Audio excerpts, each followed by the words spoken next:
Forget the rich kids, the silver spoon geniuses, and the tech legends who launched their companies from Harvard dorm rooms. The most powerful technology empire in the world wasn't born in any of those places. It began at a wobbly table, surrounded by the smell of coffee and grease inside an ordinary Denny's. In 1992, you sat there with two friends over cups of cheap coffee. You sketched out a business plan for a market that barely existed. 34 years later, that company, NVIDIA, is generating roughly $20 million every hour. You're no longer an engineer collecting a paycheck. You're not just powering video games. You control the engine behind the AI revolution. That includes supercomputers, artificial intelligence models, and the algorithms that keep billions of people glued to their phones. But you didn't build that empire by making safe choices. You repeatedly bet on ideas the rest of the world thought were insane. And this is the story of how a former dishwasher built a $5 trillion empire, not by always being right, but by surviving every time you were wrong. You were born in Taiwan in 1963. When you were 9, your parents sent you and your brother to the United States. The goal was simple: live with relatives in Kentucky, study hard, and build a better future. But there was one problem. The place you were sent to didn't look like a normal school. It was called Oneida Baptist Institute, a place that looked more like a juvenile detention center than a school. There, you had to learn English and learn discipline, and learn not to complain while scrubbing toilets every day. That's not how most tech billionaire stories begin. But it didn't break you. It taught you a principle that would guide you for the rest of your life. When things get bad, you only have two choices: adapt or disappear. You chose to adapt. You graduated from Oregon State University, then earned a master's degree from Stanford. You worked at AMD and later at LSI Logic. And you studied semiconductors with an intensity that started to worry the people around you. By 1992, you saw something most of the world had missed. Graphics were going to transform computing. Video games were getting bigger. 3D graphics were becoming more complex. And CPUs couldn't carry the entire workload forever. Sooner or later, someone would have to build a chip specifically for this new world. You thought, why shouldn't it be me? You took the idea to two coworkers. One of them said, "Jensen, I have a mortgage, a stable job, and a family that still believes I make responsible decisions." You replied, "Good, then this is going to be exciting." The other one asked, "So the plan is to quit our jobs, start from nothing, and build a chip for a market that barely exists?" You replied, "Exactly." It sounded completely insane and strangely logical at the same time. They agreed, and NVIDIA was born. The original idea was simple: build a powerful graphics chip capable of handling the future of video games. For 2 years, you and your team worked nonstop.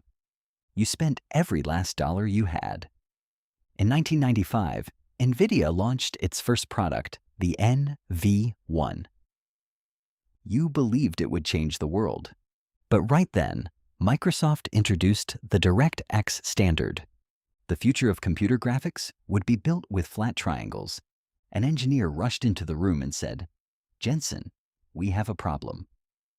You asked, "What's the problem?" The engineer said, "DirectX uses triangles." You asked, "And the NV1?"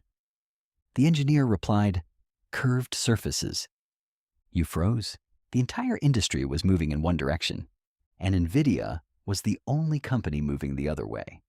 2 years, and every last dollar. A chip built for a world that no longer existed. The NV1 failed. NVIDIA moved to the edge of bankruptcy. But then Sega appeared. The Japanese gaming giant hired NVIDIA to build the graphics processor for its next-generation Dreamcast console. Real money, a real customer, and a real chance to survive. But there was one problem. Sega wanted to use the same curved surface technology you now knew was dead.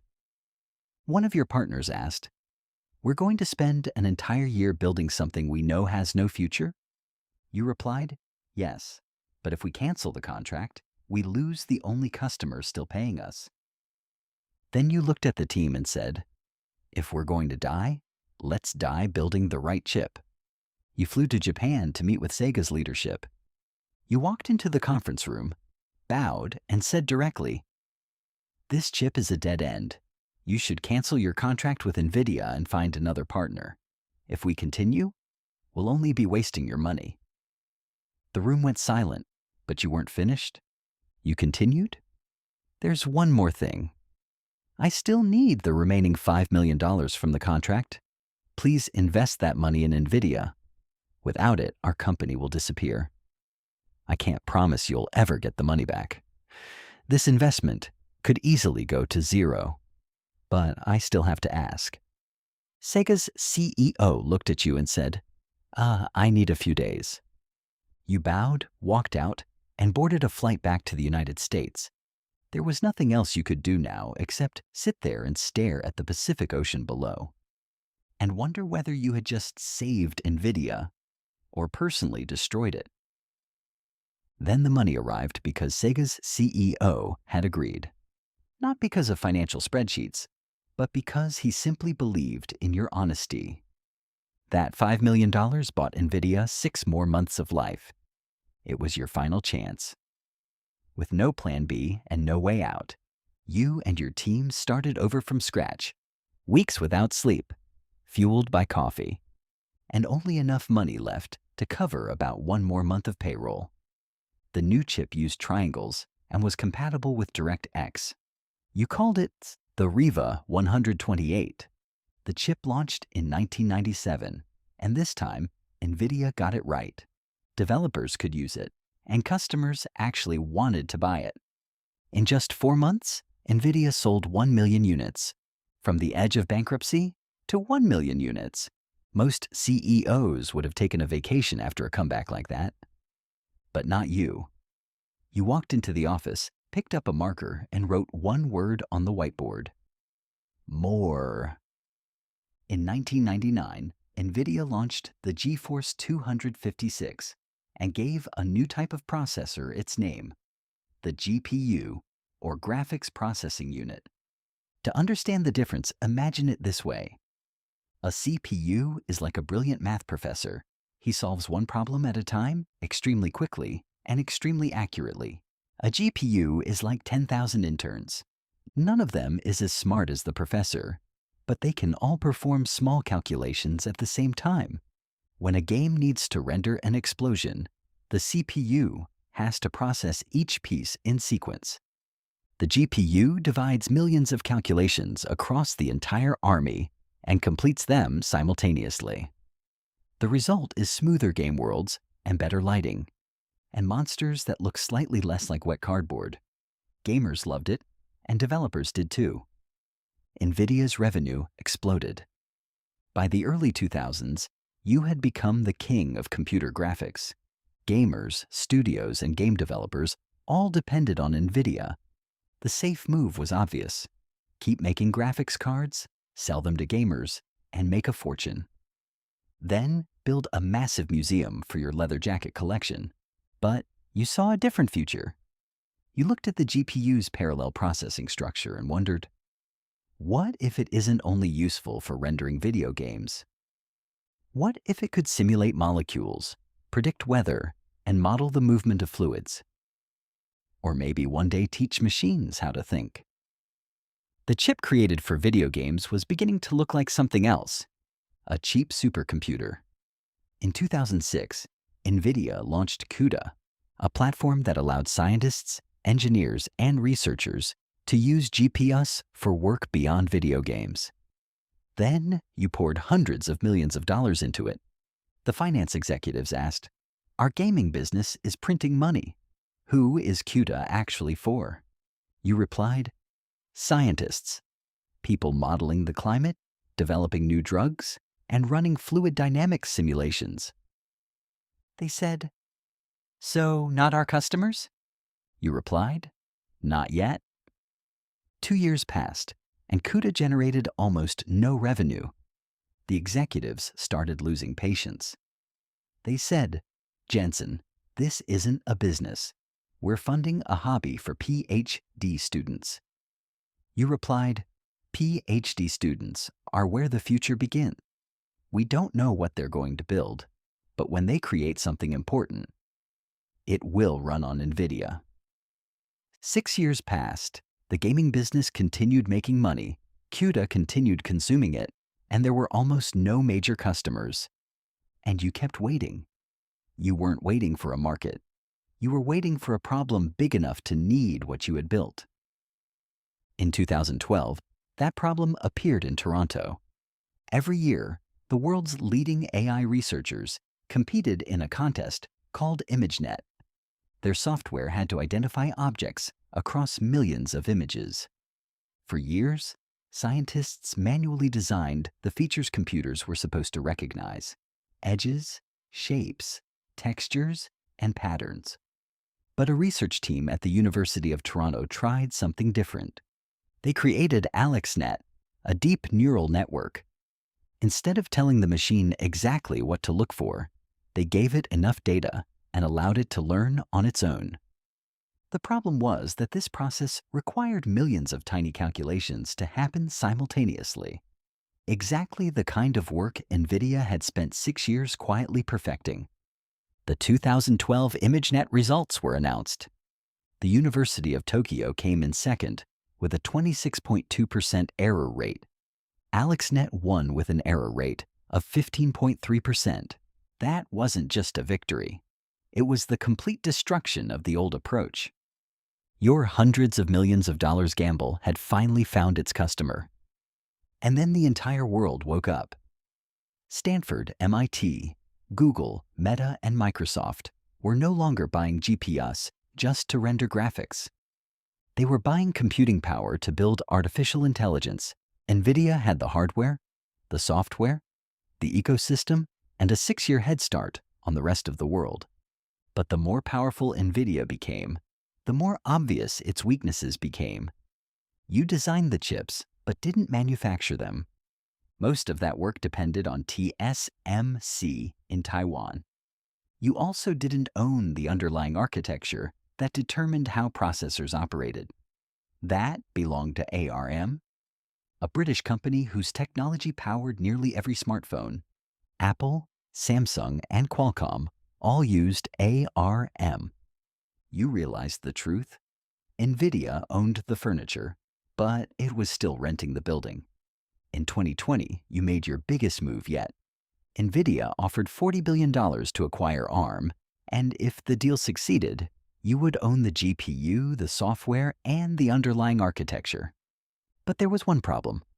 Almost the entire technology industry opposed it. Apple, Samsung, Qualcomm, and Google all understood that if NVIDIA owned ARM, they would become dependent on their most dangerous competitor.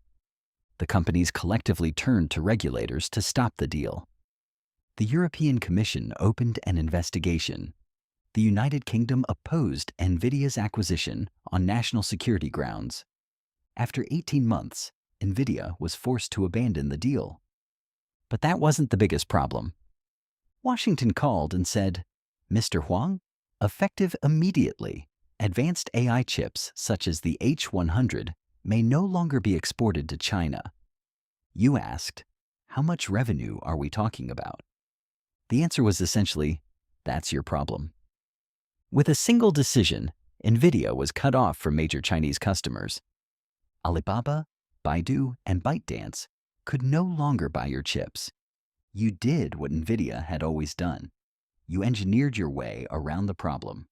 Your engineers created the H800, which was less powerful than the H100, so it would comply with the restrictions, but still powerful enough to sell. It worked for a short time. By the end of 2023, Washington tightened the restrictions again, and the H800 was restricted too. The message was now clear. NVIDIA chips were no longer just computer components. They had also become strategic weapons in the technological rivalry between the United States and China. You were no longer simply a CEO. You had become a piece on a geopolitical chessboard, and the people moving that piece didn't always need your permission. But while politics grew more complicated, demand for NVIDIA chips became completely insane. ChatGPT exploded. OpenAI, Google, and Microsoft needed chips, and so did Anthropic and xAI. Every company building a major AI model needed the same thing. Blackwell, NVIDIA's next-generation chip, was being ordered before the factories could even produce it. By October 2025, NVIDIA had passed Apple and Google to become the most valuable company in the world. Its market capitalization crossed $5 trillion. Not bad for a company that once had only 30 days of cash remaining, a company that spent 2 years building the wrong chip, and once had to beg a customer to cancel its contract while still handing over $5 million. You didn't win because you were never wrong. You won because every time you were wrong, you adapted faster than everyone else. The NV1 failed, so you built the Riva. Gaming became successful, so you bet on CUDA. CUDA had no customers, so you waited 6 years. The United States banned the H100, so you created the H800. And when the world entered the age of AI, NVIDIA was already there. In technology, the smartest person in the room doesn't always win. The winner is the person who survives long enough for their vision to become reality. The person willing to bet before anyone else believes. The person who adapts when everything collapses. And most importantly, the person who looks incredibly cool in a black leather jacket. As you once said, "My will to survive exceeds everyone else's will to kill me."